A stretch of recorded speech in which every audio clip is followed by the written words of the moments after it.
suruali kwa ajili ya wafungwa. Kwa jina naitwa mkaguzi wa magereza Edgar Raymond Mombo, mwanasheria kutoka kitengo cha sheria makao makuu ya maisha ya magereza. Lakini katika maonyesho haya ya wiki ya utumishi wa umma au 2025, jeshi la magereza tunao banda ambao jukumu yetu ni kuhabarisha na kuelimisha umma kuhusu masuala mbalimbali ambayo jeshi la magereza tunatekeleza katika masuala mazima ya urekebu wa wafungwa gerezani. Lakini itoshe tu kusema kwamba mfungwa, kuzungumzia kwa masuala ya mfungwa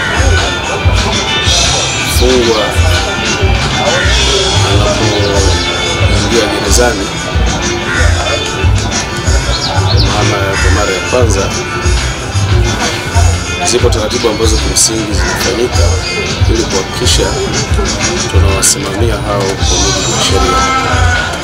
Na moja ya taratibu ni pamoja na mfungwa kupewa mavazi ya gerezani, prison clothing, ambapo sasa tunapozungumza dhana ya mfungwa ni mtu yoyote ambaye kimsingi whether ametiwa hatiani au hajatiwa hatiani na amekuja gerezani kwa amri ya mahakama au mamlaka zingine. Kwa hiyo ukisoma kifungu cha 66 cha sheria ya magereza sura ya 58 inaeleza mfungwa yote kuingia gerezani atakabidhiwa ili kuzivaa nguo za magereza ambazo tunaziita uniform za magereza, ambazo unaweza ukaziona uniform ziko za aina mbalimbali. Kuna hizi, lakini pia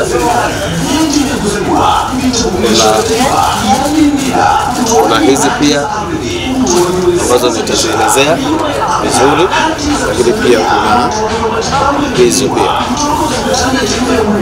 Tukianza na hizi ambazo kimsingi zimezoelewa, na kama nilivyosema, hao wafungwa tunawapokea gerezani, lakini pia tuna wajibu sisi kama magereza kuwapatia mavazi.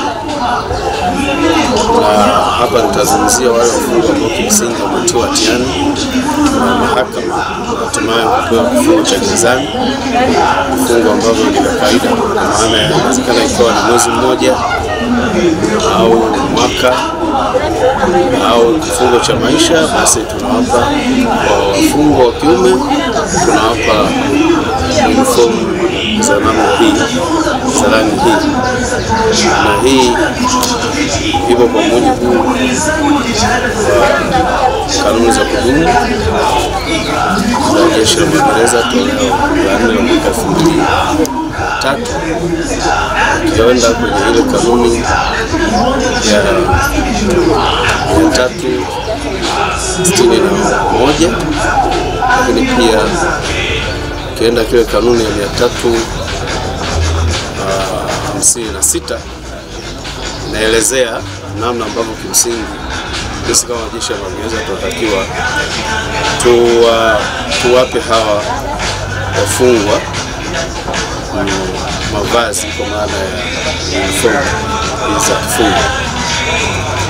Lakini natazungumzia kwa maana yale wale wafungwa ambao hawajahukumiwa bado, kwa maana ni mahabusu. Kupitia sheria ya magereza kifungu kile cha 75 kinaelezea kwamba mahabusu au mfungwa wa madeni, kama itakuwa hana uwezo wa kujigharamia mwenyewe kwa habari ya mavazi, basi itakuwa ni jukumu la jeshi la magereza kuwapatia hawa mahabusu mavazi ili kuwaweza kuwasitiri. lakini mavazi haya yatakuwa tofauti na haya ambayo yapo kwa hawa wafungwa wa kawaida. Kwa kama nilivyosema mwanzo kwamba haya ni mavazi kwa ajili ya wafungwa wa kawaida wa kiume, kwa maana wafungwa wanaume, lakini pia tunao mavazi ya kimagereza, prison clothing, kwa wafungwa wanawake. Kwa hiyo wale wafungwa wanawake ambao kimsingi wamefungwa kifungo cha mwezi mmoja, siku moja, mwaka, miaka au kifungo cha maisha, basi watakuwa wakifika gerezani, basi wanapewa hizi nguo kwa ajili ya mavazi. Kama alivyosema, ukisoma kanuni ile ya 360, kanuni za kudumu za jeshi magereza, na wale wafungwa waliohukumiwa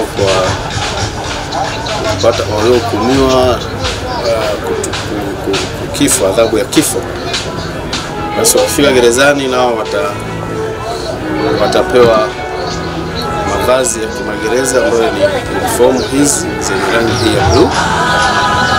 Hii ni kwa wale wafungwa wa kiume, lakini kwa wafungwa wale wa kike ambao wamehukumiwa kutekeleza adhabu ya kunyongwa mpaka kufa, kwa kike manake watakabidhiwa uniform hizi. Kama nilivyosema hapo awali, mavazi haya yapo kwa mujibu wa sheria na ni haki kwa wafungwa kupewa mavazi wasi wanapoingia magerezani. Kwa hiyo tunashukuru katika maonyesho haya tunawahabarisha wananchi ambao kimsingi pengine hawajawahi kukutana na mavazi haya ya kufungwa, basi kuwajulisha ukishaona mfungwa yuko katika mavazi haya, basi mfungwa wa namna gani na yuko gerezani katika namna gani. Nashukuru jukumu tumetekeleza na tunaendelea kulitekeleza hapa katika hii viwanja ya Chinangali ya kuhabarisha umma kuhusiana na mambo hayo ya mavazi kwa hao wafungwa pamoja na mambo mengine yanayoendelea. Hii ndio vazi kwa upande wa wafungwa wa kike. Kwa hivyo kofia ndio kimsingi kwa ajili ya wafungwa wa kike.